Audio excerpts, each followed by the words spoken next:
Bring in the jurors.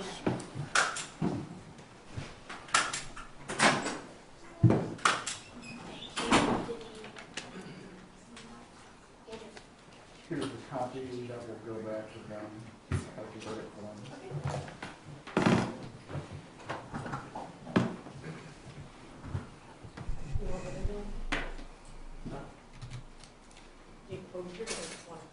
Right. Yeah. Yeah.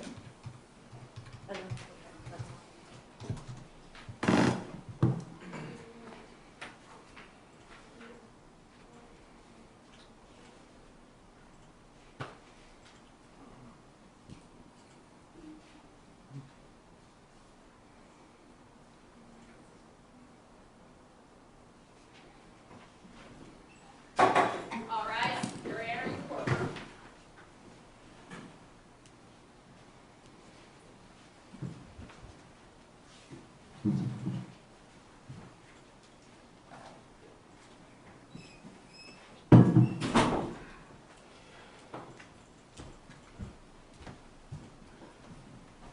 Everyone can be seated.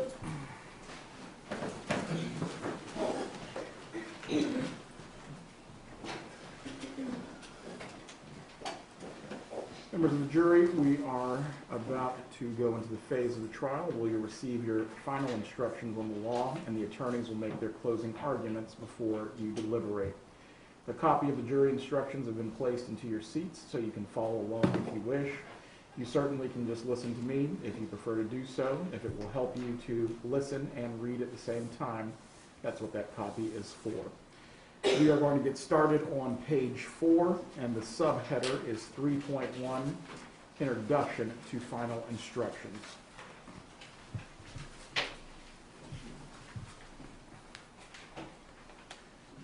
Members of the jury, I thank you for your attention during this trial. Please pay attention to the instructions that I'm about to give you. Andrew Lawyer, the defendant in this case, has been accused of attempted first-degree murder with a firearm. Andrew Lawyer is accused of attempted first-degree murder with a firearm. Attempted murder in the first degree includes the lesser crimes of attempted murder in the second degree and attempted manslaughter by act, all of which are forms of attempted homicide and all of which are unlawful. However, an attempted homicide that was excusable or that was committed by the justifiable use of deadly force is lawful. If you find there was an attempted homicide of Andrew A.J. Lawyer III by Andrew Lawyer, you will then consider the circumstances surrounding the attempted homicide in deciding whether it was attempted first-degree murder or attempted second-degree murder or attempted manslaughter by act, or whether the attempted homicide was excusable or resulted from the justifiable use of deadly force. An attempted homicide is justifiable and lawful if necessarily done while resisting an attempt to murder or commit a felony upon the defendant, or to commit a felony in any dwelling house in which the defendant was at the time of the attempted homicide. An attempted homicide is excusable and therefore lawful under any one of the 3 following circumstances. Number 1, when the attempted homicide is committed by accident and misfortune in doing any lawful act by lawful means with usual ordinary caution and without any unlawful intent, or 2, when the attempted homicide occurs by accident and the misfortune in the heat of passion upon any sudden and sufficient provocation, or 3, when the attempted homicide is committed by accident and misfortune resulting from sudden combat, if a dangerous weapon is not used and the attempted killing is not done in a cruel or unusual manner. A dangerous weapon is any object that will likely cause death or great bodily harm if used in the ordinary and usual manner contemplated by its design and construction. Great bodily harm means great as distinguished from slight, trivial, minor, or moderate harm, and as such does not include mere bruises. I now instruct you on the circumstances that must be proved before Andrew Lawyer may be found guilty of attempted first-degree murder, attempted second-degree murder, or attempted manslaughter by act. To prove the crime of attempted first-degree premeditated murder, the state must prove the following three elements beyond a reasonable doubt. Element 1. Andrew Lawyer did some act intended to cause the death of Andrew A.J. Lawyer III that went beyond just thinking or talking about it. Element 2. Andrew Lawyer acted with a premeditated design to kill Andrew A.J. Lawyer III. Element 3. The act would have resulted in the death of Andrew A.J. Lawyer III, except he failed to do so. A premeditated design to kill means that there was a conscious decision to kill. The decision must be present in the mind at the time the act was committed. The law does not fix the exact period of time that must pass between the formation of the premeditated intent to kill and the act. The period of time must be long enough to allow reflection by the defendant. The premeditated intent to kill must be formed before the act was committed. The question of premeditation is a question of fact to be determined by you from the evidence. It will be sufficient proof of premeditation if the circumstances of the attempted killing and the conduct of the accused convince you beyond a reasonable doubt of the existence of premeditation at the time of the attempted killing. If you have a reasonable doubt about whether the defendant acted with a premeditated design to kill because he acted in the heat of passion based on adequate provocation, you should find him guilty of attempted first-degree premeditated murder. You should not find him guilty. In considering the evidence, you should consider the possibility that although the evidence may not convince you that the defendant committed the main crime of which he is accused, there may be evidence that he committed other acts that would constitute a lesser included crime. Therefore, if you decide the main accusation has not been proved beyond a reasonable doubt, you will next need to decide if the defendant is guilty of any lesser included crime. The lesser included crimes in the definition of attempted first-degree murder with a firearm are attempted second-degree murder, attempted manslaughter by act, aggravated battery, attempted aggravated battery, and battery. To prove the crime of attempted second-degree murder, the state must prove the following two elements beyond a reasonable doubt. Element 1. Andrew Lawyer intentionally committed an act which would have resulted in the death of Andrew A.J. Lawyer III, except he failed to do so. Element 2. The act was imminently dangerous to another and demonstrating a depraved mind without regard for human life. An act includes a series of related actions arising from and performed pursuant to a single design or purpose. An act is imminently dangerous to another and demonstrating a depraved mind if it is an act or series of acts that a person of ordinary judgment would know is reasonably certain to kill or do serious bodily injury to another and is done from ill will, hatred, spite, or an evil intent, and is of such a nature that the act itself indicates an indifference to human life. In order to convict the defendant of attempted second-degree murder, it is not necessary for the state to prove the defendant had an intent to cause death. If you have a reasonable doubt about whether the defendant had a depraved mind without regard for human life because he acted in the heat of passion based on adequate provocation, you should not find him guilty of attempted second-degree murder. To prove the crime of attempted manslaughter by act, the state must prove the following element beyond a reasonable doubt. Andrew Lawyer intentionally committed an act which would have resulted in the death of Andrew A.J. Lawyer III, except he failed to do so. However, the defendant cannot be guilty of attempted manslaughter by act by committing a merely negligent act. Every person has a duty to act reasonably and use ordinary care toward others. if there is a violation of that duty without any conscious intention to harm, that violation is negligence. In order to convict of attempted manslaughter by act, it is not necessary for the state to prove that the defendant had an intent to cause death. Only an intent to commit an act which would have caused death and was not justifiable or excusable attempted homicide, as I have previously instructed you. To prove the crime of aggravated battery, the state must prove the following two elements beyond a reasonable doubt. The first element is a definition of battery. Element 1. Andrew Lawyer, A, actually and intentionally touch or struck Andrew A.J. Lawyer III against his will, or B, intentionally caused bodily harm to Andrew A.J. Lawyer III. Element 2. Andrew Lawyer, in committing the battery, A, intentionally or knowingly caused great bodily harm to Andrew A.J. Lawyer III, or B, used a deadly weapon. A deadly weapon is any object that will likely cause death or great bodily harm if used or threatened to be used in the ordinary and usual manner contemplated by its design and construction. Great bodily harm means great as distinguished from slight, trivial, minor, or moderate harm, and as such does not include mere bruises.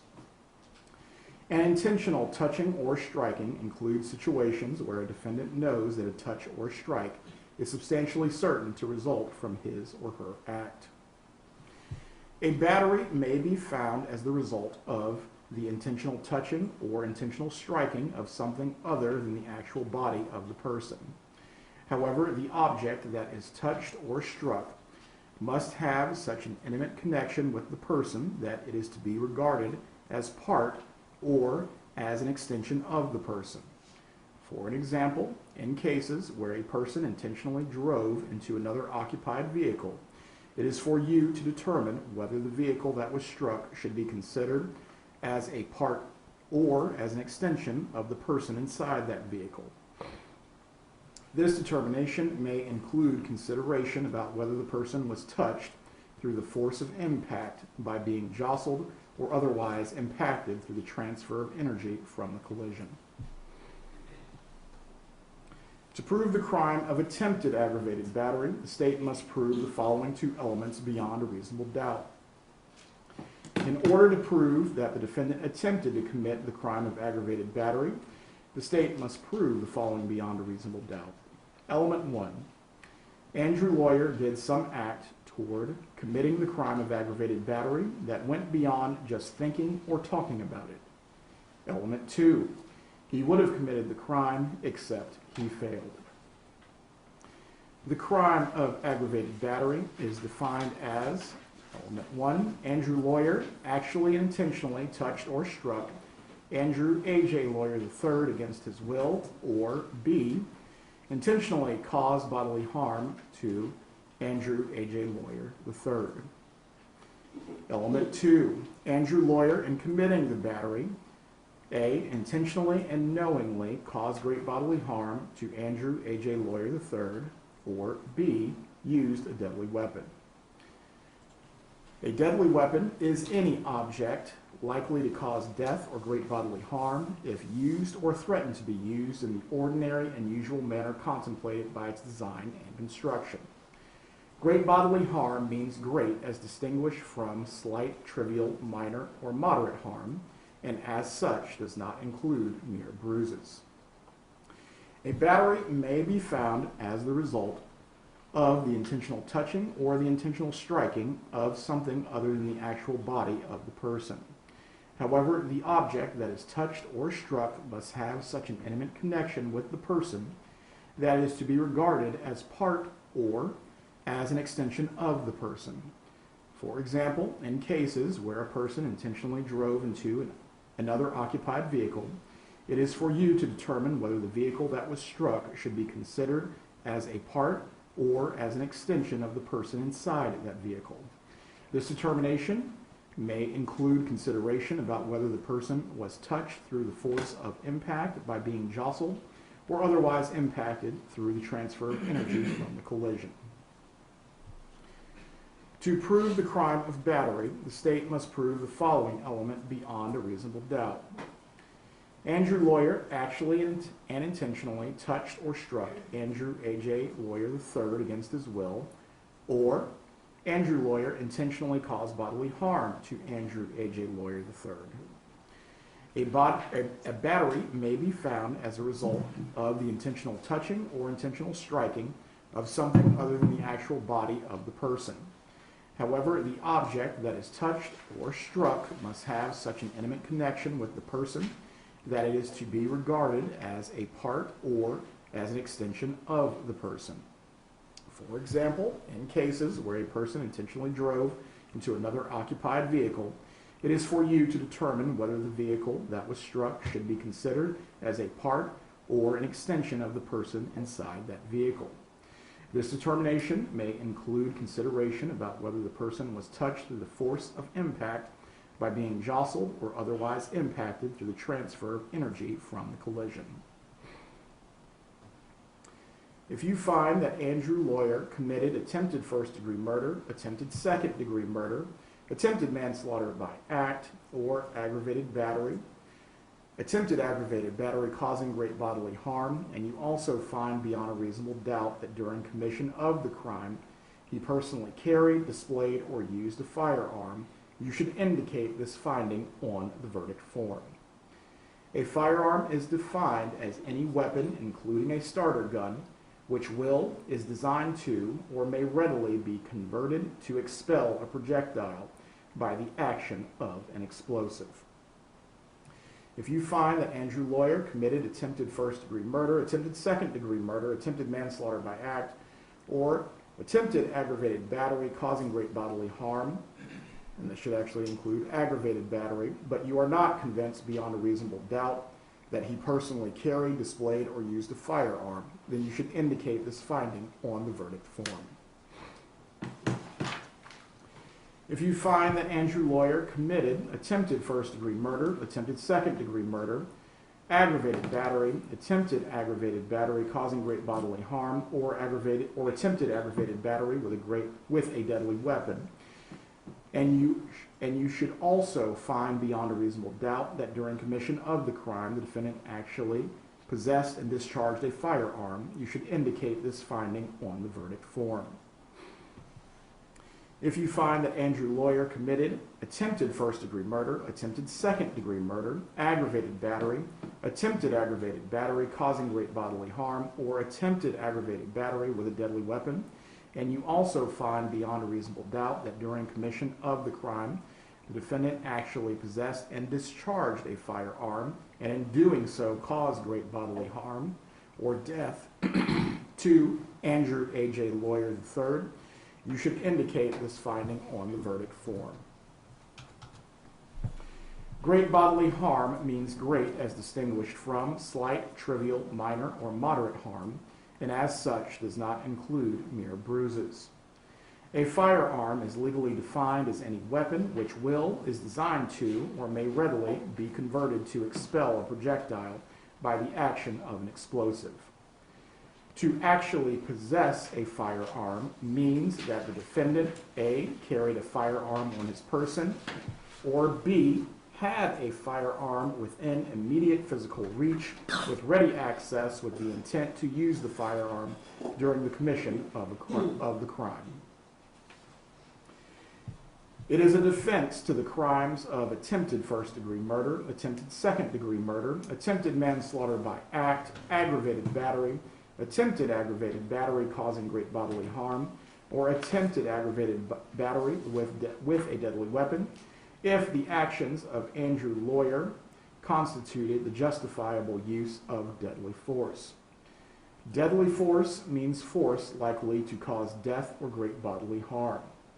Great bodily harm means great as distinguished from slight, trivial, minor, or moderate harm, and as such does not include mere bruises. If Andrew Lawyer was in a residence in which he had a right to be, he had no duty to retreat and had the right to stand his ground and use force, including deadly force, if he reasonably believed that such conduct was necessary to prevent imminent death or great bodily harm to himself. In deciding whether Andrew Lawyer was justified in the use of deadly force, you must consider the circumstances by which he was surrounded at the time the force was used. The danger need not have been actual. However, to justify the use of deadly force, the appearance of the danger must have been so real that a reasonably cautious and prudent person under the same circumstances would have believed that the danger could be avoided only through the use of that force. Based upon appearances, Andrew Lawyer must have actually believed that the danger was real. However, the defendant had no duty to retreat if he was in a dwelling or residence in which he had a right to be. Andrew Lawyer is presumed to have held a reasonable fear of imminent peril, of death or great bodily harm to himself when using defensive force that was intended or likely to cause death or great bodily harm to another if the person against whom the defensive force was used was attempting to remove another against that person's will from the dwelling, residence, or occupied vehicle. However, the use of deadly force is not justified if you find that Andrew Lawyer used force to initially provoke the use or threatened use of force against himself, unless the force or threat of force asserted towards the defendant was so great that he reasonably believed that he was in imminent danger of death or great bodily harm and had exhausted every reasonable means to escape the danger other than using deadly force on Andrew A.J. Lawyer III. Or, in good faith, Andrew Lawyer withdrew from physical contact with Andrew A.J. Lawyer III and clearly indicated to Andrew A.J. Lawyer III that he wanted to withdraw and stop the use of deadly force, but Andrew A.J. Lawyer III continued or resumed the threatened use of force. If you find that Andrew Lawyer, who because of threats or prior difficulties with Andrew A.J. Lawyer III had a reasonable grounds to believe that he was in danger of death or great bodily harm at the hands of Andrew A.J. Lawyer III, you may consider this fact in determining whether the actions of Andrew Lawyer were those of a reasonable person.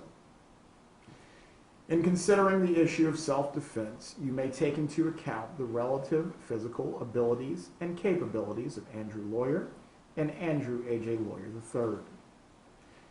If, in your consideration of the issue of self-defense, you have a reasonable doubt on the question of whether Andrew Lawyer was justified in the use of deadly force, you should find him not guilty. However, if from the evidence you are convinced beyond a reasonable doubt that Andrew Lawyer was not justified in the use of deadly force, you should find him guilty if all of the elements of the charge have been proved.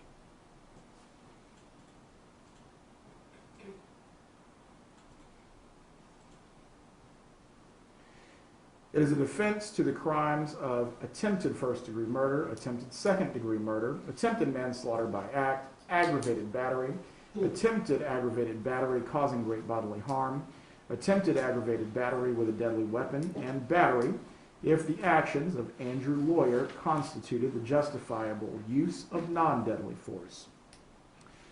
Non-deadly force means force not likely to cause death or great bodily harm. Great bodily harm means great as distinguished from slight, trivial, minor, or moderate harm, and as such does not include mere bruises. Andrew Lawyer was justified in using non-deadly force against Andrew A.J. Lawyer III and had no duty to retreat if he reasonably believed that such conduct was necessary to defend himself against Andrew A.J. Lawyer III's imminent use of unlawful force.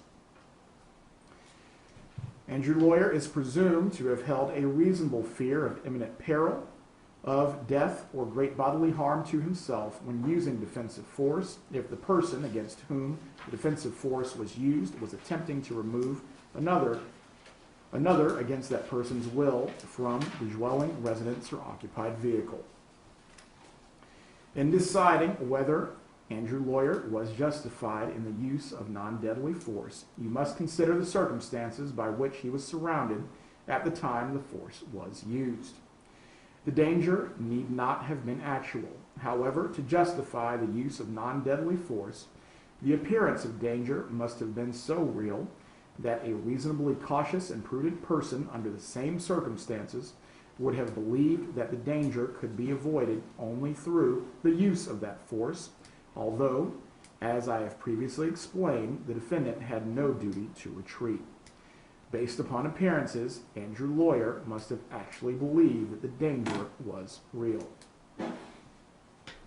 However, the use of non-deadly force is not justified if you find that Andrew Lawyer used force to initially provoke the use of force against himself, unless the force or threatened use of force asserted towards Andrew Lawyer was so great that he reasonably believed that he was in imminent danger of death or great bodily harm, and had exhausted every reasonable means to escape the danger other than using non-deadly force on Andrew A.J. Lawyer III. Or, in good faith, Andrew Lawyer withdrew from physical contact with Andrew A.J. Lawyer III and indicated clearly to Andrew A.J. Lawyer III that he wanted to withdraw and stop the use of threatened use of non-deadly force, but Andrew A.J. Lawyer III continued or resumed the threatened use of force. If you find that Andrew Lawyer, who because of threats or prior difficulties with Andrew A.J. Lawyer III had reasonable grounds to believe that he was in danger of imminent use of unlawful force at the hands of Andrew A.J. Lawyer III, you may consider this fact in determining whether the actions of Andrew Lawyer were those of a reasonable person. In considering the issue of self-defense, you may take into account the relative physical abilities and capabilities of Andrew Lawyer and Andrew A.J. Lawyer III. If in your consideration of the issue of self-defense you have a reasonable doubt on the question of whether Andrew Lawyer was justified in the use of non-deadly force, you should find him not guilty. However, if from the evidence you are convinced beyond a reasonable doubt that Andrew Lawyer was not justified in the use of non-deadly force, you should find him guilty if all the elements of the charge have been proved. The defendant has entered a plea of not guilty. This means you must presume or believe the defendant is innocent. The presumption stays with the defendant as to each material allegation in the information through each stage of the trial, unless it has been overcome by the evidence to the exclusion of and beyond a reasonable doubt. To overcome the defendant's presumption of innocence, the state has the burden of proving the crime of which the defendant is charged was committed, and the defendant is the person who committed the crime. The defendant is not required to present evidence or prove anything. Whenever the words reasonable doubt are used, you must consider the following. A reasonable doubt is not a mere possible doubt, a speculative, imaginary, or forced doubt. Such a doubt must not influence you to return a verdict of not guilty if you have an abiding conviction of guilt.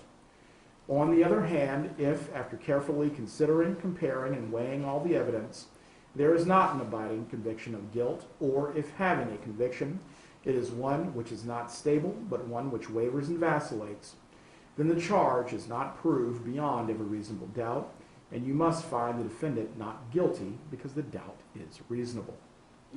It is to the evidence introduced in this trial and to it alone that you are to look for that proof. A reasonable doubt as to the guilt of the defendant may arise from the evidence, conflict in the evidence, or the lack of evidence. If you have a reasonable doubt, you should find the defendant not guilty. If you have no reasonable doubt, you should find the defendant guilty. It is up to you to decide what evidence is reliable. You should use your common sense in deciding which is the best evidence and which evidence should not be relied upon in considering your verdict.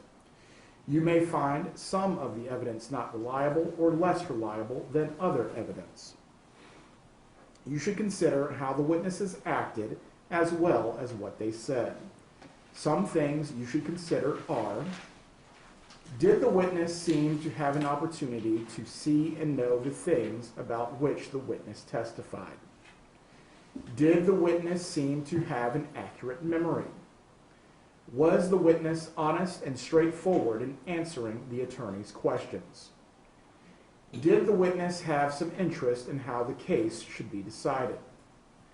Does the witness's testimony agree with other testimony and other evidence in the case? Did the witness at some other time make a statement that is inconsistent with the testimony he or she gave in court? Whether the state has met its burden of proof does not depend upon the number of witnesses it has called or upon the number of exhibits it has offered, but instead upon the nature and quality of the evidence presented. The fact that a witness is employed in law enforcement does not mean that his or her testimony deserves more or less consideration than that of any other witness. Expert witnesses are like any other witness, with one exception. The law permits a witness to give his or her opinion. However, an expert's opinion is reliable only when given on a subject about which you believe him or her to be an expert. Like other witnesses, you may believe or disbelieve all or any part of an expert's testimony. The defendant in this case has become a witness. You should apply the same rules to consideration of his testimony that you apply to the testimony of the other witnesses. It is entirely proper for a lawyer to talk to a witness about what testimony the witness would give if called to the courtroom. The witness should not be discredited by talking to a lawyer about his or her testimony.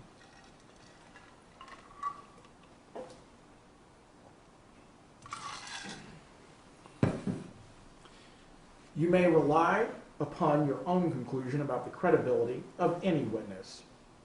A juror may believe or disbelieve all or any part of the evidence or the testimony of any witness. There are some general rules that apply to your discussion. You must follow these rules in order to return a lawful verdict. You must follow the law as it is set out in these instructions. If you fail to follow the law, your verdict will be a miscarriage of justice. There is no reason for failing to follow the law in this case. All of us are depending upon you to make a wise and legal decision in this matter. This case must be decided only upon the evidence that you have heard from the testimony of the witnesses and have seen in the form of the exhibits and evidence and these instructions. This case must not be decided for or against anyone because you feel sorry for anyone or are angry at anyone. Remember, the lawyers are not on trial. Your feelings about them should not influence your decision in this case. Your duty is to determine if the defendant has been proven guilty or not in accord with the law. It is my job to determine a proper sentence if the defendant is found guilty. Whatever verdict you render must be unanimous. That is, each juror must agree to the same verdict. Your verdict should not be influenced by feelings of prejudice, bias, or sympathy. Your verdict must be based on the evidence and on the law contained in these instructions. Deciding a verdict is exclusively your job. I cannot participate in that decision in any way. Please disregard anything I may have said or done during the trial that made you think I preferred one verdict over another.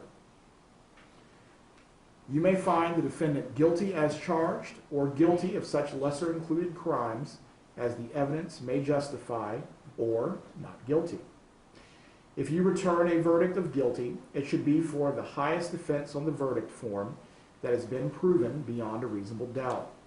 If you find that no offense has been proven beyond a reasonable doubt, then of course your verdict must be not guilty.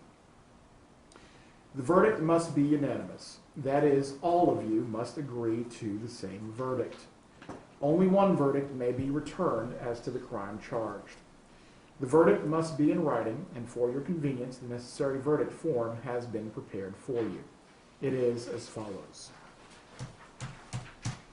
You all actually don't have copies of the verdict form. I'm just going to read it to you. There's really no need to have 10 verdict forms roaming around the courtroom. State of Florida versus Andrew Lawyer, case number 2019 CF43. We, the jury, find as follows as to count 1 of the information, attempted first-degree murder with a firearm. Check only 1 letter choice as to this count. Option A, the defendant is guilty as charged of attempted first-degree murder. If you find Andrew Lawyer guilty of attempted first-degree murder, then you must answer the following questions. Did the state prove beyond a reasonable doubt that while committing attempted first-degree murder, Andrew Lawyer carried, displayed, or used a firearm? Check yes or no. Did the state prove beyond a reasonable doubt that while committing attempted first-degree murder, Andrew Lawyer actually possessed a firearm? Yes or no. Did the state prove beyond a reasonable doubt that while committing attempted first-degree murder, Andrew Lawyer discharged a firearm? Yes or no. Did the state prove beyond a reasonable doubt that while committing attempted first-degree murder, Andrew Lawyer actually possessed and discharged a firearm, and in doing so caused great bodily harm? Yes or no. Option B, the defendant is guilty of the lesser included offense of attempted second-degree murder. If you find Andrew Lawyer guilty of attempted second-degree murder, then you must answer the following questions. Did the state prove beyond a reasonable doubt that while committing attempted second-degree murder, Andrew Lawyer carried, displayed, or used a firearm? Yes or no. Did the state prove beyond a reasonable doubt that while committing attempted second-degree murder, Andrew Lawyer actually possessed a firearm? Yes or no. Did the state prove beyond a reasonable doubt that while committing attempted second-degree murder, Andrew Lawyer discharged a firearm? Yes or no. Did the state prove beyond a reasonable doubt that while committing attempted second-degree murder, Andrew Lawyer actually possessed and discharged a firearm, and in doing so caused great bodily harm? Yes or no. Option C, the defendant is guilty of the lesser included offense of attempted manslaughter by act. Option D, the defendant is guilty of the lesser included offense of aggravated battery causing great bodily harm. If you find Andrew Lawyer guilty of aggravated battery causing great bodily harm, then you must answer the following questions. Did the state prove beyond a reasonable doubt that while committing aggravated battery causing great bodily harm, Andrew Lawyer carried, displayed, or used a firearm? Yes or no. Did the state prove beyond a reasonable doubt that while committing aggravated battery causing great bodily harm, Andrew Lawyer actually possessed a firearm? Yes or no. Did the state prove beyond a reasonable doubt that while committing aggravated battery causing great bodily harm, Andrew Lawyer discharged a firearm? Yes or no. Did the state prove beyond a reasonable doubt that while committing aggravated battery causing great bodily harm, Andrew Lawyer actually possessed and discharged a firearm, and in doing so caused great bodily harm? Yes or no. Option E, the defendant is guilty of the lesser included offense of aggravated battery with a deadly weapon. If you find Andrew Lawyer guilty of aggravated battery with a deadly weapon, then you must answer the following questions. Did the state prove beyond a reasonable doubt that while committing aggravated battery with a deadly weapon, Andrew Lawyer actually possessed a firearm? Did the state prove beyond a reasonable doubt that while committing aggravated battery with a deadly weapon, Andrew Lawyer discharged a firearm? Yes or no. Did the state prove beyond a reasonable doubt that while committing aggravated battery with a deadly weapon, Andrew Lawyer actually possessed and discharged a firearm, and in doing so caused great bodily harm? Yes or no? Option F. The defendant is guilty of the lesser included offense of attempted aggravated battery causing great bodily harm. If you find Andrew Lawyer guilty of attempted aggravated battery causing great bodily harm, then you must answer the following questions. Did the state prove beyond a reasonable doubt that while committing attempted aggravated battery causing great bodily harm, Andrew Lawyer carried, displayed, or used a firearm? Yes or no? Did the state prove beyond a reasonable doubt that while committing attempted aggravated battery causing great bodily harm, Andrew Lawyer actually possessed a firearm? Yes or no? Did the state prove beyond a reasonable doubt that while committing attempted aggravated battery causing great bodily harm, Andrew Lawyer discharged a firearm? Yes or no? Did the state prove beyond a reasonable doubt that while committing attempted aggravated battery causing great bodily harm, Andrew Lawyer actually possessed and discharged a firearm, and in doing so caused great bodily harm? Yes or no? Option G. The defendant is guilty of the lesser included offense of attempted aggravated battery with a deadly weapon. If you find Andrew Lawyer guilty of attempted aggravated battery with a deadly weapon, then you must answer the following questions. Did the state prove beyond a reasonable doubt that while committing attempted aggravated battery with a deadly weapon, Andrew Lawyer actually possessed a firearm? Yes or no? Did the state prove beyond a reasonable doubt that while committing attempted aggravated battery with a deadly weapon, Andrew Lawyer discharged a firearm? Yes or no? Did the state prove beyond a reasonable doubt that while committing attempted aggravated battery with a deadly weapon, Andrew Lawyer actually possessed and discharged a firearm, and in doing so caused great bodily harm? Yes or no? Option H. The defendant is guilty of the lesser included offense of battery. Option I. The defendant is not guilty. And then it is to be signed and dated by the foreperson. Members of the jury, now that both the state and the defendant have now rested their cases, the attorneys are going to present their final arguments to you. Please remember that what the attorneys say is not evidence or an instruction on the law that you have just received.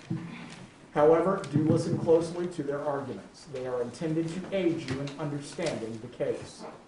Each side will have equal time, but the state is entitled to divide this time between an opening argument and a rebuttal argument after the defense has given its closing argument. Whether or not you take notes, you should rely on your memory of the evidence, and you should not be unduly influenced by the notes of other jurors. Notes are not entitled to any greater weight than each juror's memory of the evidence. Is the state ready to give its closing argument? Yes, sir. You may proceed.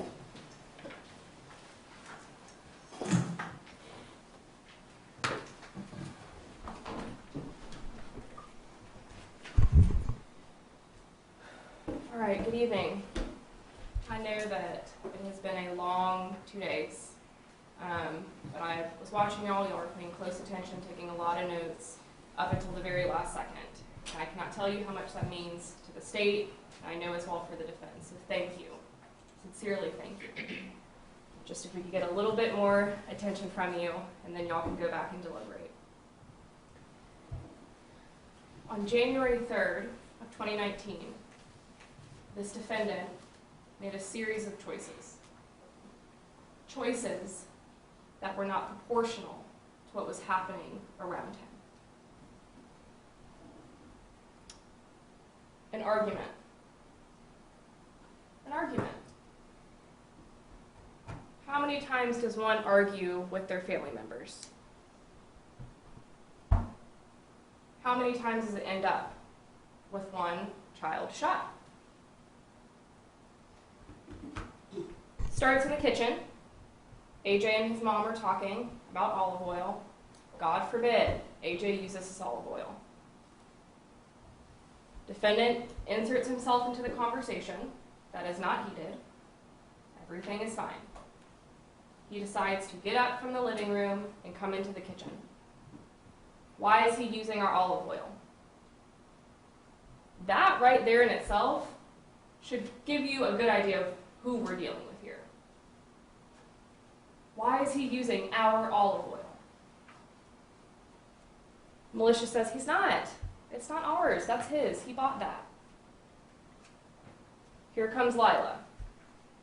Kicks her, kicks at her. According to him, she was never even there. You hear her on the call, so I would submit to you she was.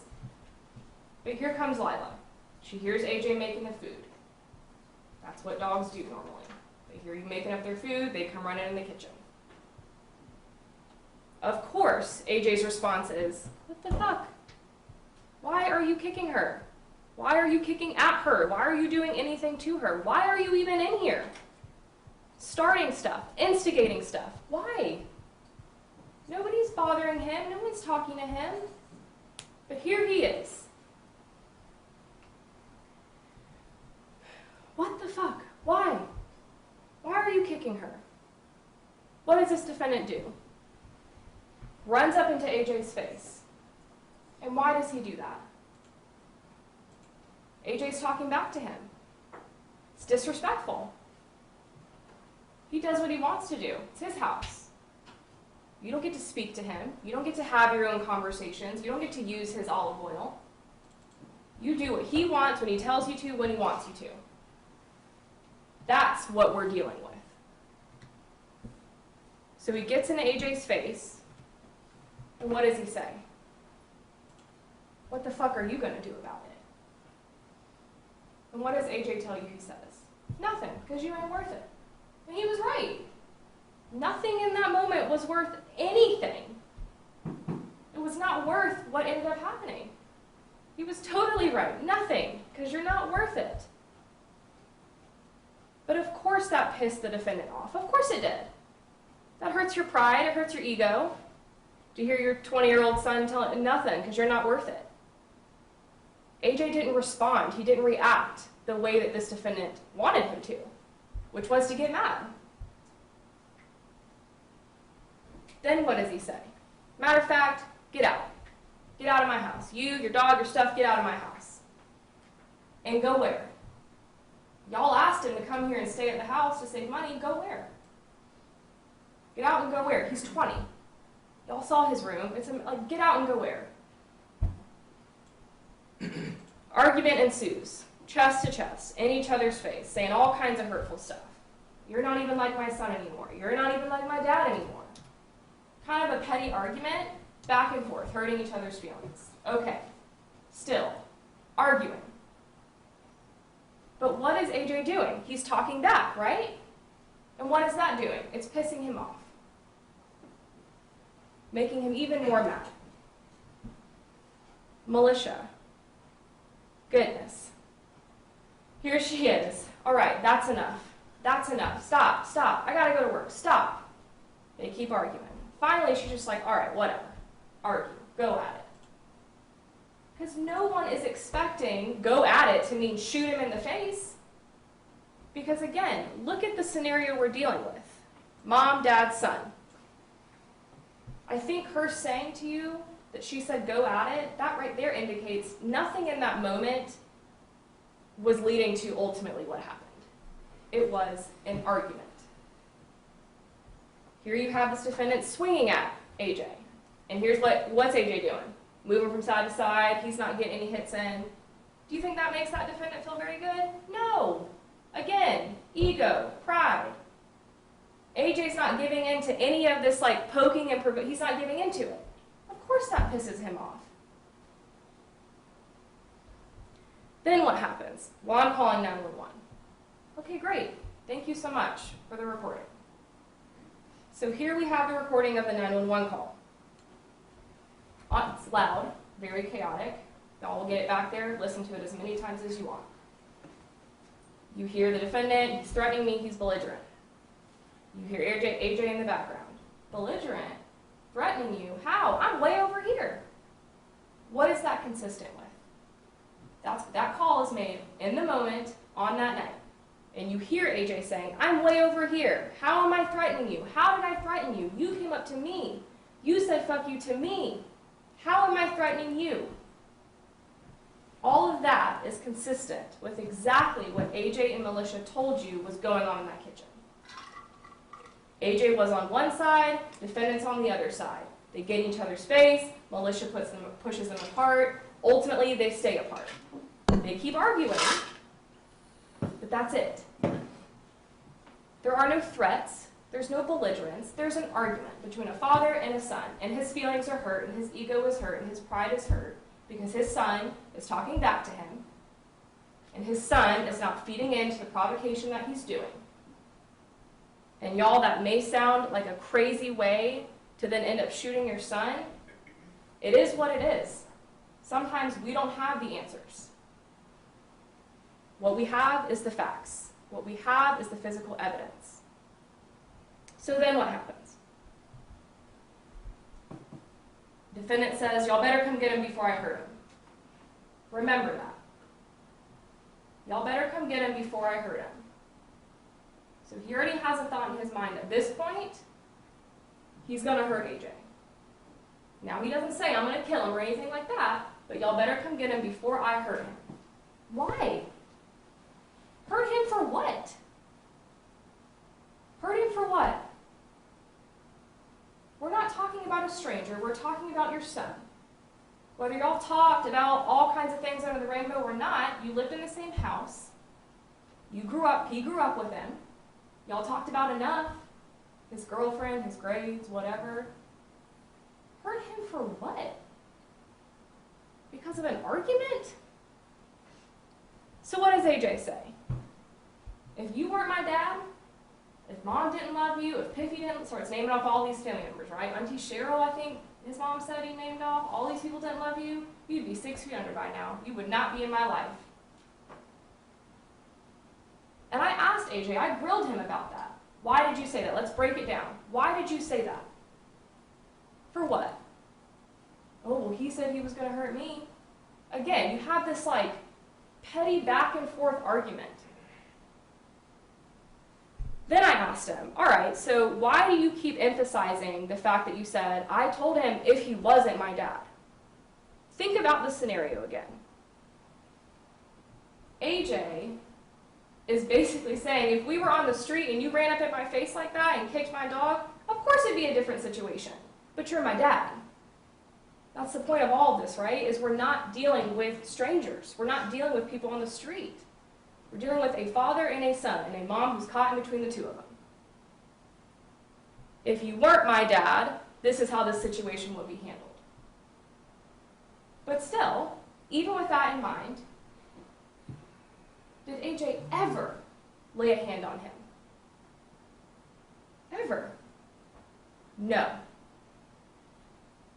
He never even tried. And that pissed him off.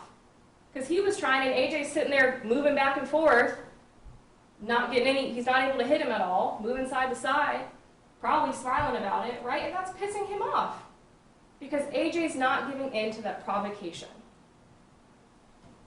So then what?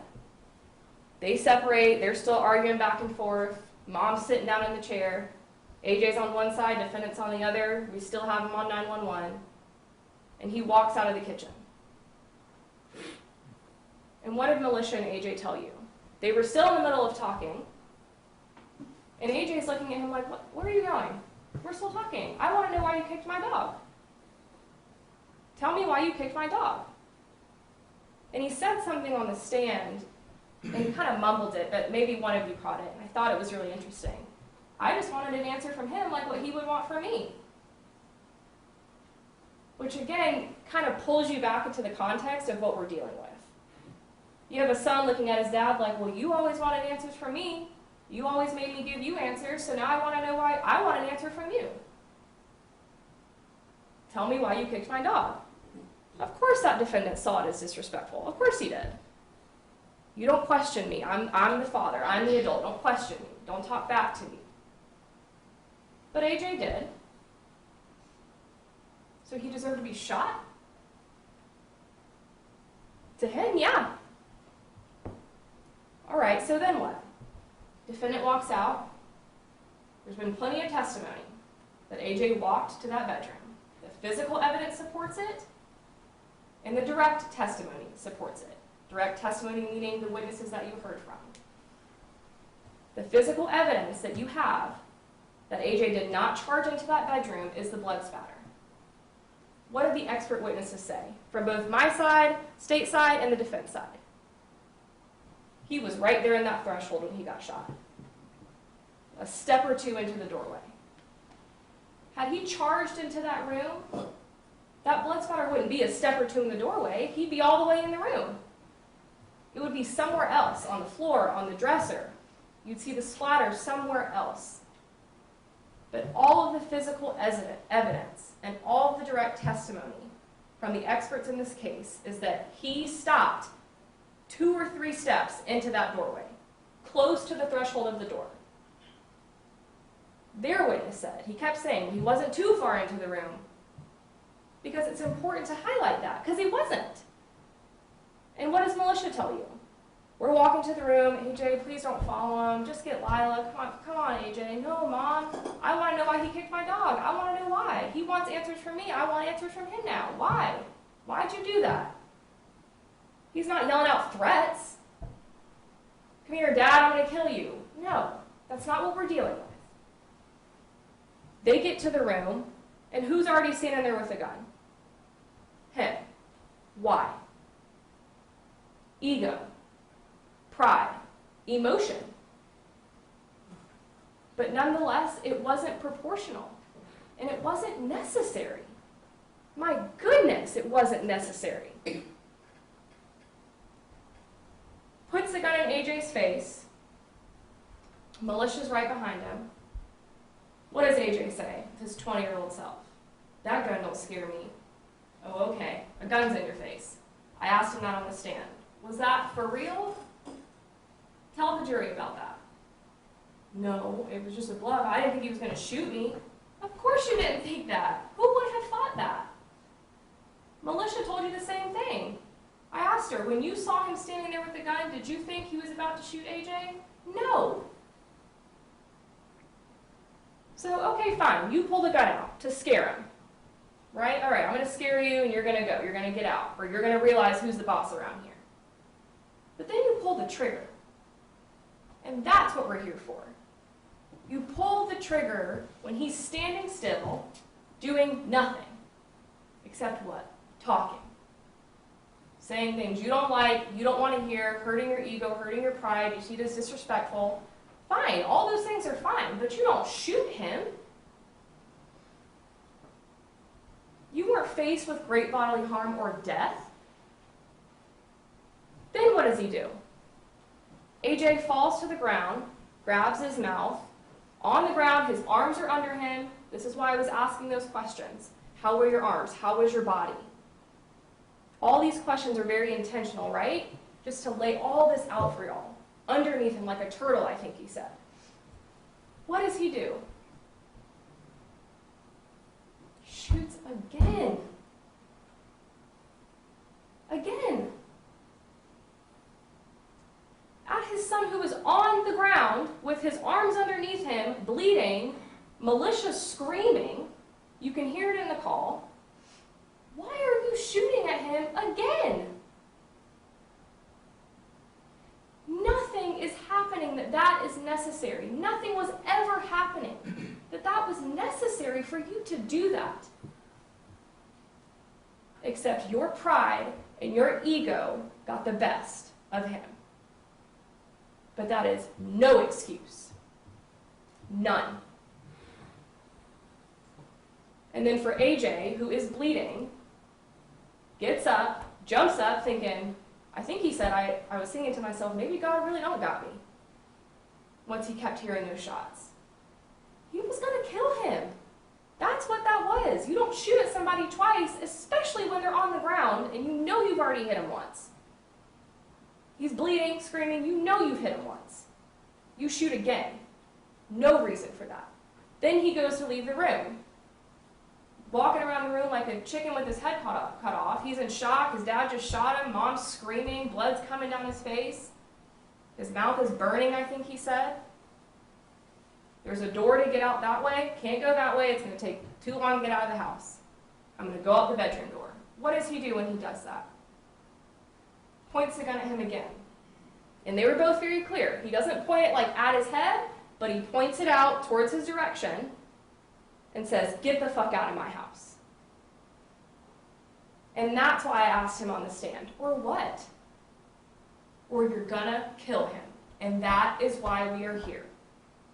You had an intention to kill him. You wanted him gone, no matter what that looked like.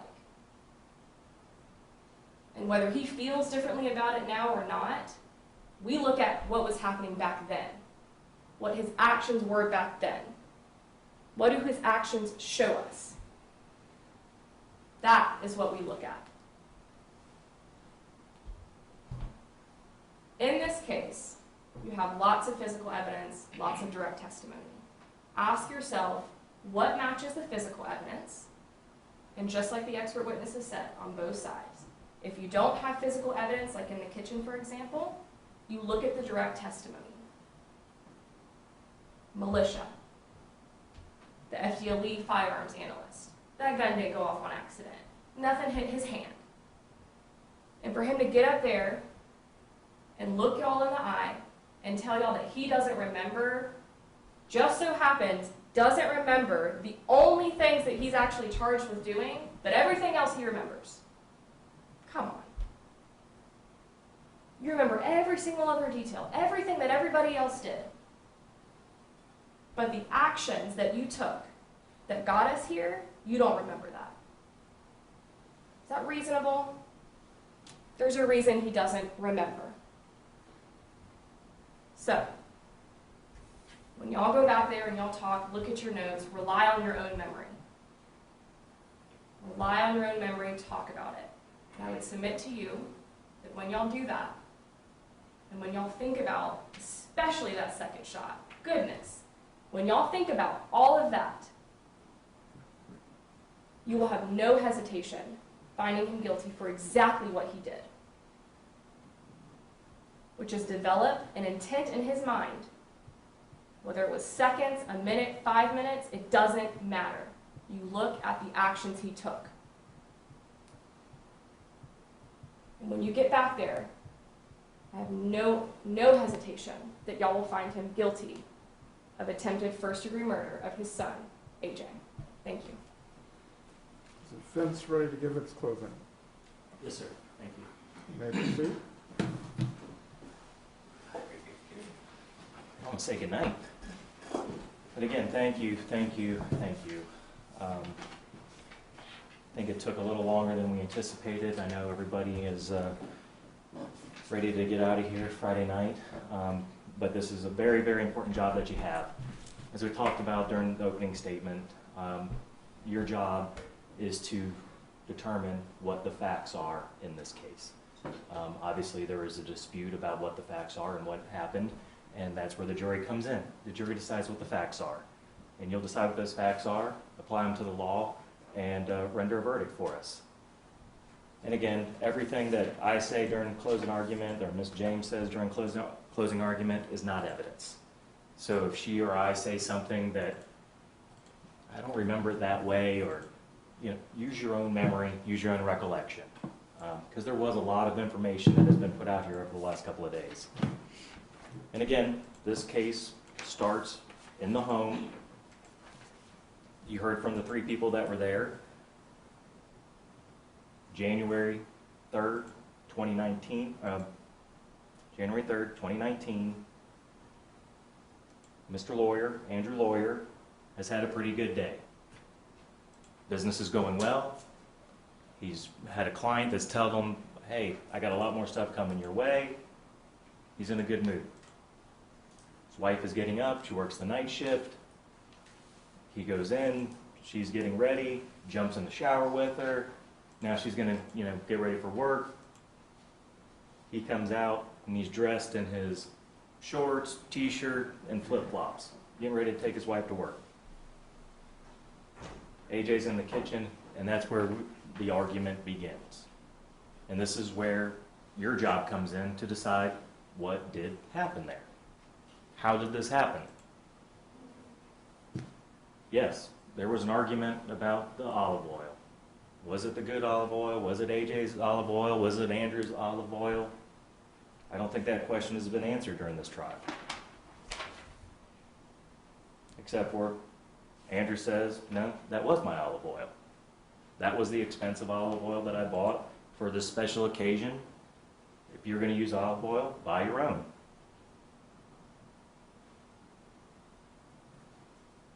The discussion, the argument starts as Andrew comes into the kitchen.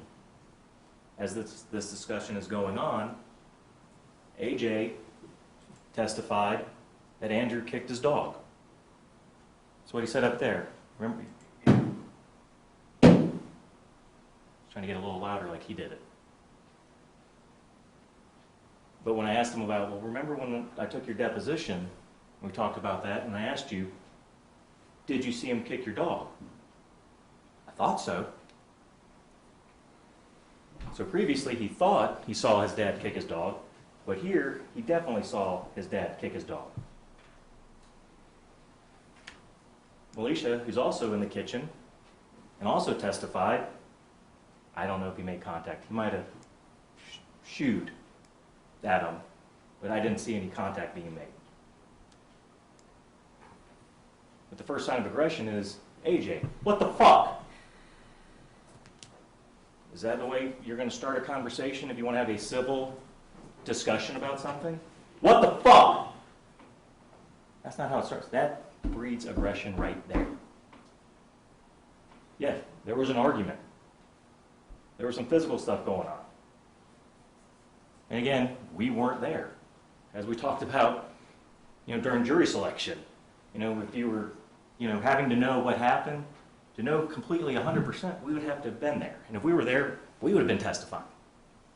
But we weren't. So we have to rely on what we've been told by the people that were there, and you as the jury collectively will figure out what the facts are. And was the fact that, did he kick the dog? Did an argument ensue? Yes, I think we can all agree on that. How physical did it get? Then again, you're going to have to look at the testimony that you've heard. AJ and Militia wasn't that big of a deal. They were kind of circling each other, jawing at each other. But Andrew tells you, no, it was more than that. There was some pushing going on, some shoving. We showed you the picture in the kitchen where you see his shoes on opposite sides of the kitchen that he had to kick off to brace himself from what was happening. Then comes in, if you weren't my dad, if it wasn't for Mom, Pop, you would already have been 6 feet under. You already would have been 6 feet under. That from previous stuff, remember, we've heard they didn't have a very good relationship. So something's been boiling under with AJ, the aggression. That's where it started with what the fuck. Now, Andrew, sensing what's going on, picks up the phone right there, calls 911. He's being belligerent. I want him out of my house. And you'll have that back there. You can listen to it again. And I encourage you to. Listen. It's not AJ in the background. Gee, Dad, let's just have a talk about it. No, listen, you heard it. It's loud. Lots of commotion going on. Listen to Andrew's voice. Listen to Andrew's voice. Can you hear the fear in his voice? He's having to call 911 because he thinks his son's going to do something to him. He needs him out of the house. He's getting scared. He doesn't do any. He retreats from the kitchen. You saw the pictures. He walks through the dining room into his bedroom, and as he said, tries to close the door. He thinks he's got the door closed. He has removed himself from the situation. But AJ's not going to let it stop there. No, he needs an answer now. What the fuck? I need an answer. And he follows him there. And Andrew told you he was in fear. And think about AJ's testimony when he's up there. And I'm asking him questions about his conversation with the detective. This was like a couple weeks after the incident. What does he say? Oh, I know. He's going to claim self-defense because I did MMA. I did karate. I did taekwondo. I did wrestling. He knows what I can do. He knows what I can do to him. That's what he's telling the detective. But here, well, yeah, I said it, but, he's my dad. I didn't really mean it. Well, he's already told him, if it wasn't for everybody else, he already would have been 6 feet under. Already.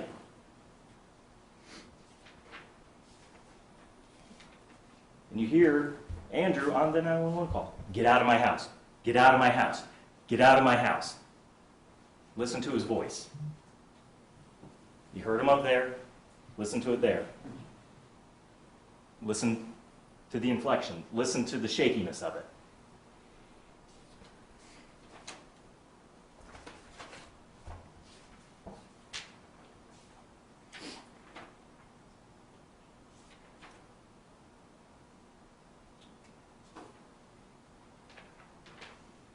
And those 5 words that I also said during the opening statement that are very important to this case, that gun don't scare me. Yeah, it's easy to sit up here and say it's a bluff, but Andrew has already retreated. He's called 911. He's retreated to his bedroom. He's trying to remove himself from the situation. He's trying to get help there to get him out of the house. And I guess the state believes he should have somehow run out down the street and kept going.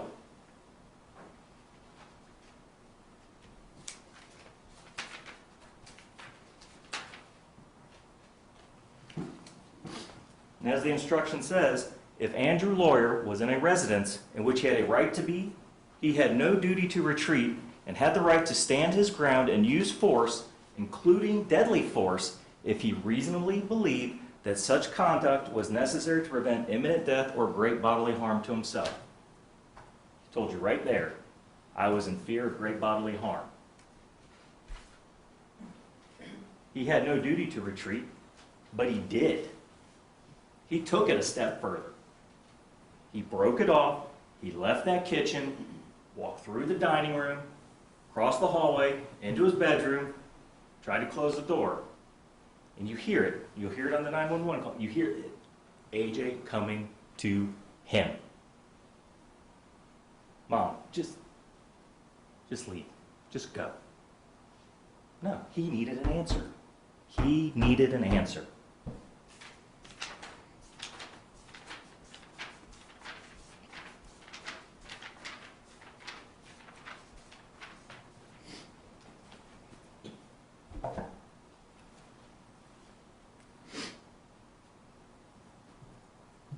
You heard from Roy Bedard, use of force expert, talking about the gunshots. He gave you 3 reasons for accidental firings.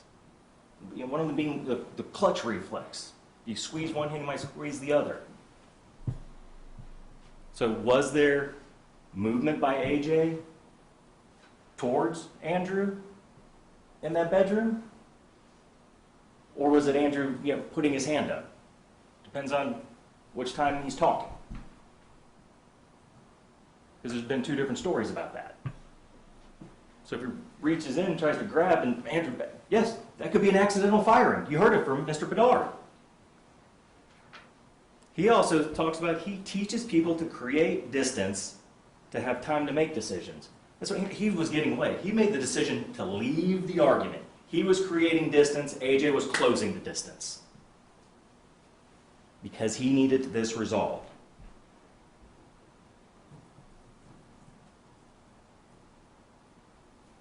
Mr. Bedard also said during these stressful situations, accidental shots can happen. And it's not uncommon to have no recollection of it in these stressful situations. He also talked about the trigger pull weight was normal, in the normal range, hadn't been modified. So it wasn't like you had to, no, it was a normal trigger pull.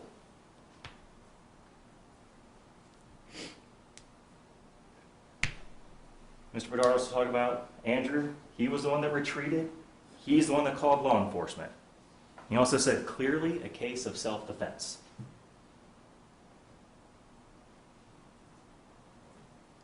Prior police officer who has trained other police officers, other people, on use of force. He reviewed the information in this case, and he's telling you clearly a case of self-defense.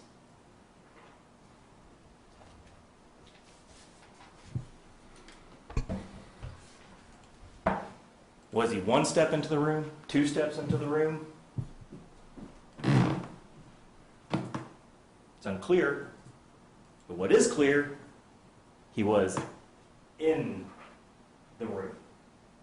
He came into the room where Andrew was.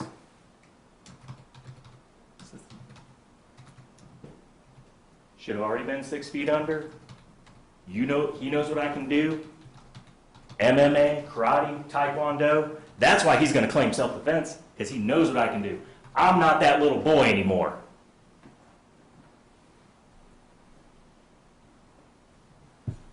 So was Andrew just supposed to let him come and beat the ever-living crap out of him?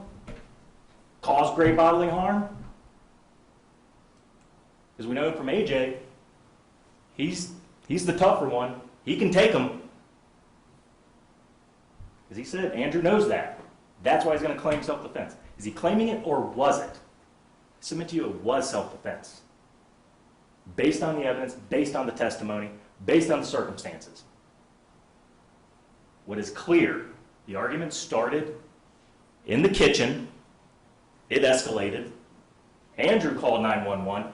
Andrew removed himself from the situation, but AJ wouldn't let it go.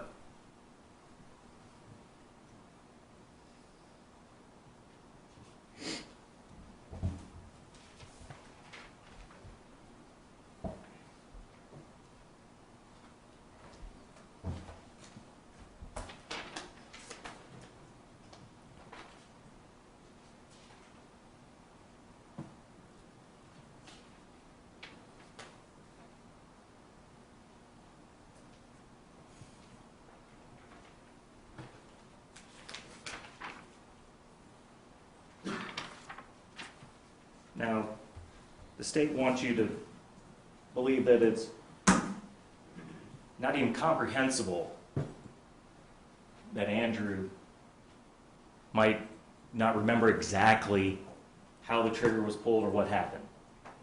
Mr. Bedard has explained how that can happen. Think about his testimony.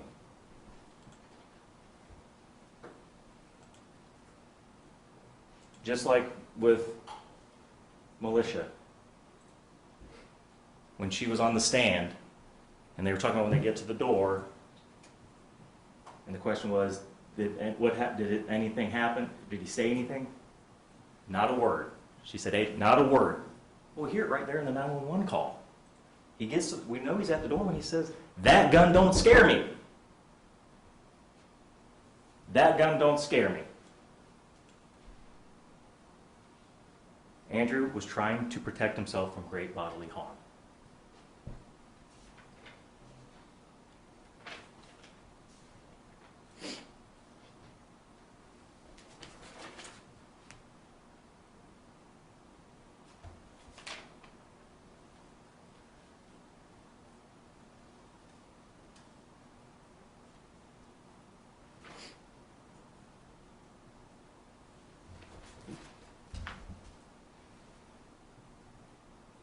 AJ talks about he didn't have anywhere to go.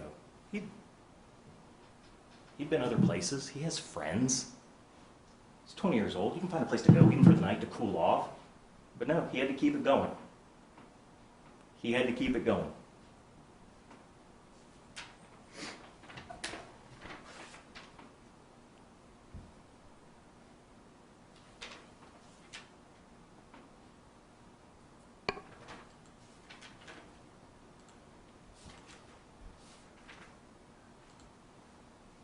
We've also heard through the testimony that we want to talk about memory. This was a traumatic event for AJ as well. He could have had a concussion. He was given lots of medications. And it was a traumatic event. Sometimes you don't remember all the details.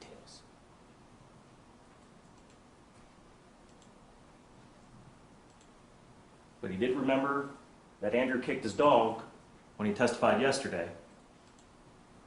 But he wasn't sure previously. His mom didn't see it.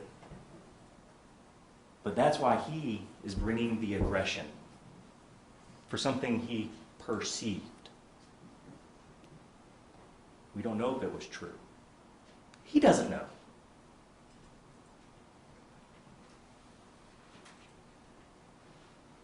Listen to the 911 call again. And remember that if Andrew Lawyer was in a residence in which he had the right to be, he had no duty to retreat. But he did retreat. And he had the right to stand his ground and use force, including deadly force, if he reasonably believed that such conduct was necessary to prevent imminent death or great bodily harm. He told you right there, I was fearing great bodily harm. And what did AJ tell the detective? MMA, boxing, wrestling. He knows what I can do. I'm not that little boy anymore. Ladies and gentlemen, I ask you to go back, review the evidence, talk about it, and return a verdict of not guilty. Thank you. Davis, state ready to give its rebuttal closing. Yes, sir. You may proceed.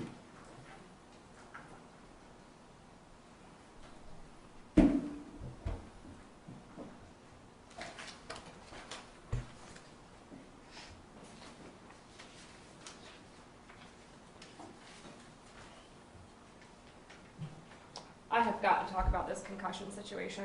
I was going to leave it. I have got to talk about it. Did Militia have a concussion? Was she given medicine too? I mean, I'm confused. They both say the same thing. So how is it that AJ had a concussion, which he didn't? You didn't hear that from any doctor. He didn't have a concussion. You had no testimony from that except from them saying it, which is fine. That's what attorneys do, right? We say something, we get an answer. But just because we say it doesn't make it true. You need to hear it from the doctor. See it in a medical record. Hear it from a witness. A concussion. But yet, everything he says matches what the physical evidence says and what Militia says. And what the FD Elite agent says about the gun being in complete working order. And what the officer says. And what the crime scene photos say. He didn't have a concussion. He didn't forget anything. And neither did Militia. The fact that that even got thrown out there, that this medicine, which I would equate to like getting a tooth pulled, you remember everything that happens before they give you that stuff that puts you to sleep, and then so you don't remember what's happening when you're sleeping, and when you wake up, you're sort of groggy. It's the memories after, not before. And again, it doesn't even matter because Militia didn't have a concussion, and she says the same exact thing. And why does she matter so much? Why does Militia matter so much in this situation? Very rarely in an argument do you get like a tiebreaker or like a neutral party. But we have one here who loves them both, 30 years with him, and that's her son. Loves them both. That is why she matters so much and why her testimony matters so much. And of course, still look at the physical evidence, make sure it matches what she says, and you'll find that it does. But that's why it matters so much, what she has to say.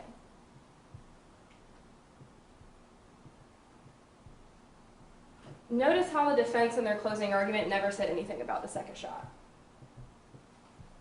Why is that? because that's like the real kicker, right? Like the first shot, okay, fine. Fine if somebody back there wants to say, I don't know. But the second one, then you have to look back at the first one and start thinking, I don't know. That seems real like you were trying to get rid of them. Real, you're in your emotions, your ego is hurt, your pride is hurt. That's what that is. It's not an accident. Just like the second one wasn't an accident. And he does remember. It's just convenient. It's a cop-out of convenience. That's what that is. Roy Bedard. Not going to spend a lot of time on him. He literally would barely even answer a single question that I asked him. If y'all remember, that was the witness where I said, like, okay, so he charged in his face. Well, I don't know what charge means. So if you remember, I kept, like, okay, well, ran at. Well, I don't know if that's. Okay, well, you have two witnesses that are saying that the defendant got into AJ's face. I don't know what it means to get into someone's face. Okay, you read all the police reports, all the transcripts. You read all of that. It's been consistent this whole time. He got in AJ's face, ran up in his face, charged in his face. That all means the same thing. Then everything else was, I don't recall that. I don't recall reading that. I'm not sure about that. I wouldn't say that. Who else did that? He did. When it was convenient for him, I don't recall. I don't remember. I just don't remember that. Only when it was convenient, though. Everything else, they can remember, they can answer. I asked Roy Bedard, the defense keeps bringing up, well, the defendant called 911, that must mean something. No, it doesn't. That don't mean nothing. It doesn't mean anything. He called because he knew what he was about to do. I asked Roy Bedard on the stand, have you heard of any cases where someone calls 911 not because they're scared, not because of self-defense, but because they know what they're about to do? Oh, no, I haven't heard of any. So I named one for him. Oh, I don't know the facts of that. Oh, okay. Okay. He didn't call 911 because he was scared. He called 911 because he knows how this goes. You heard him on the stand. He knows how this goes. He knows what's going to happen. He knows what the investigators are going to look for. He knows. Don't be fooled by that. He did not go into his bedroom to retreat. He went into his bedroom to get his gun. And how do we know that? As soon as AJ and Militia get to that door, he's already walking up with the gun. Regardless, I would submit to you that regardless of what they did in terms of walking to the bedroom or just staying in the kitchen, that gun was going to get introduced. He was bringing out the gun. That was happening.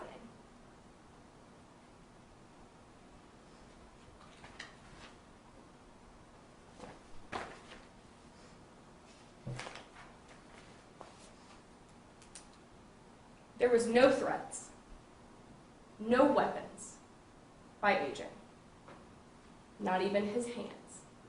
This boy is not a professional fighter, okay, so no, not his hands either. No hits by AJ, no kicking by AJ, no running, no charging, no pushing, none of that. The evidence doesn't support that, the physical or the direct testimony. None of that ever occurred. Nothing that the defendant did was proportional to the choice that he made. And their experts, the one who kept saying that. It needs to be proportional. You look at proportionality. Is it proportional? An argument to him shooting his son in the face, and then shooting at him again, and thank God he missed.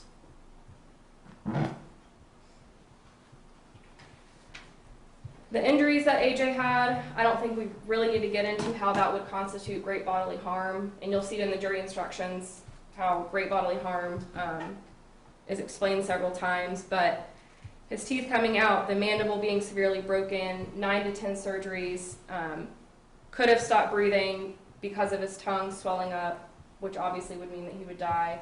Several witnesses described this as a severe injury, life-threatening, several times throughout their testimony.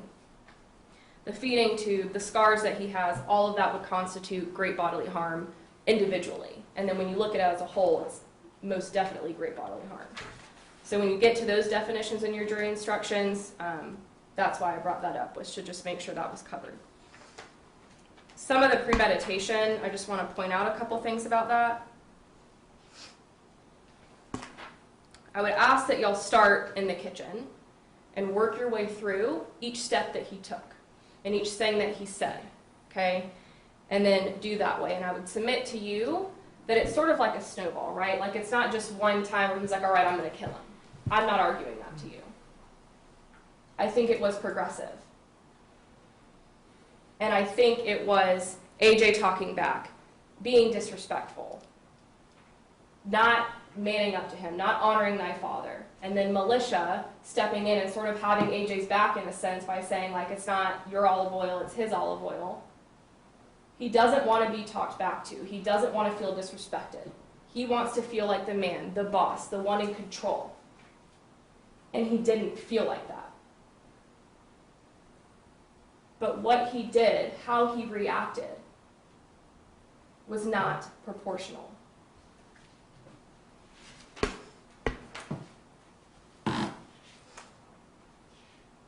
Think about what he's thinking about as he walks into that room to get the firearm.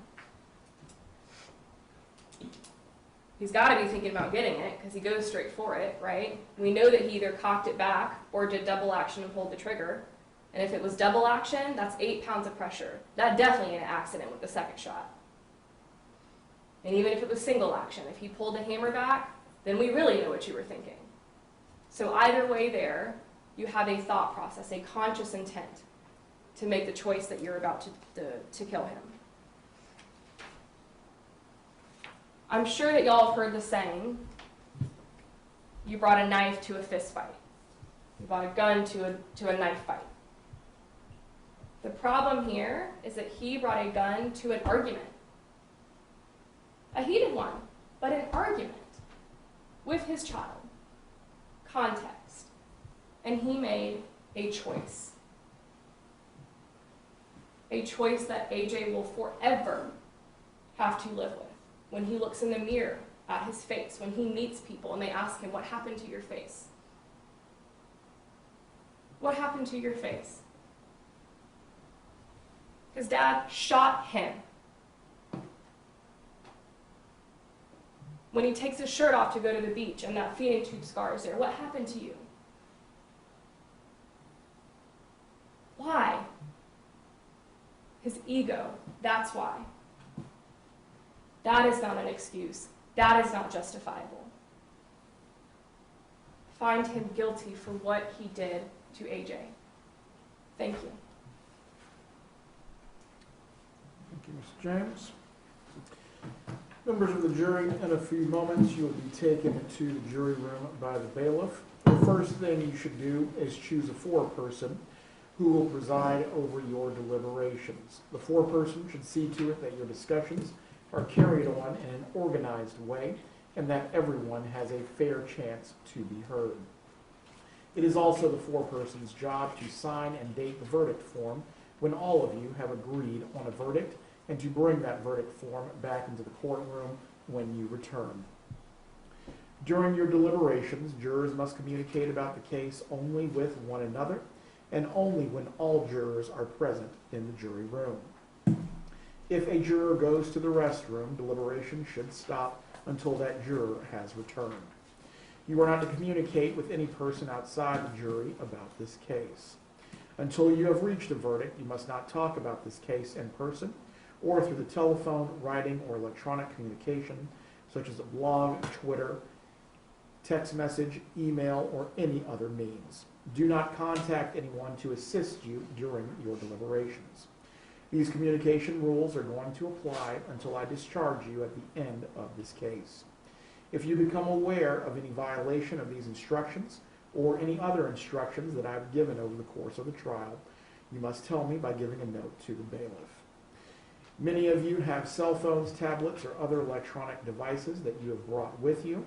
The rules do not allow you to bring your phones or other electronic devices into the jury room as you deliberate. Please leave your devices and phones with my bailiff, who will guard them while you do your deliberations. If you need to communicate with me, please send a note to the bailiff. If you have taken a vote, do not disclose the results of any vote in the note. If you have a question, I will talk with the attorneys before I give you an answer, so it may take some time. You may continue your deliberations as you await for any answer to your questions. I will answer the questions if I can in writing, or I will bring everyone back to the courtroom so you can hear the answer together. During the trial, items were received into evidence as exhibits. You may examine whatever exhibits you think will assist you during your deliberations. All written, photographic, and 911 call exhibits will be sent into the jury room with you when you start your deliberations. If you wish to see the gun, the shell casings, or any other weapon exhibits, please request that in writing. In closing, let me remind you that it is important that you follow the law spelled out in these instructions in deciding your verdict. There are no other laws that apply to this case. Even if you do not like the laws that must be applied, you must use them. For more than 2 centuries, we have lived by the Constitution and the law. No juror has the right to violate the rules that we all share.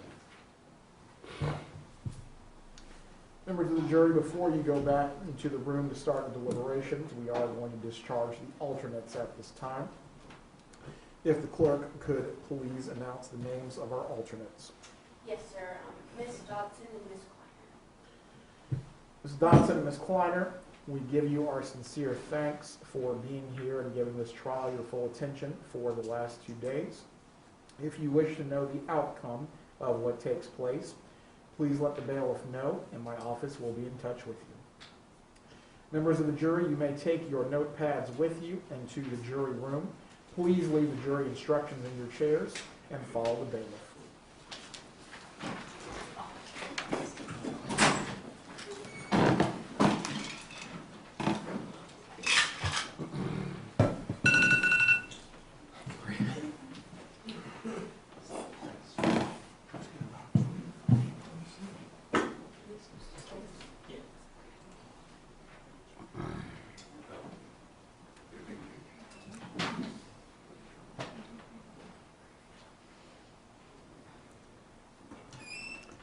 Everyone may be seated.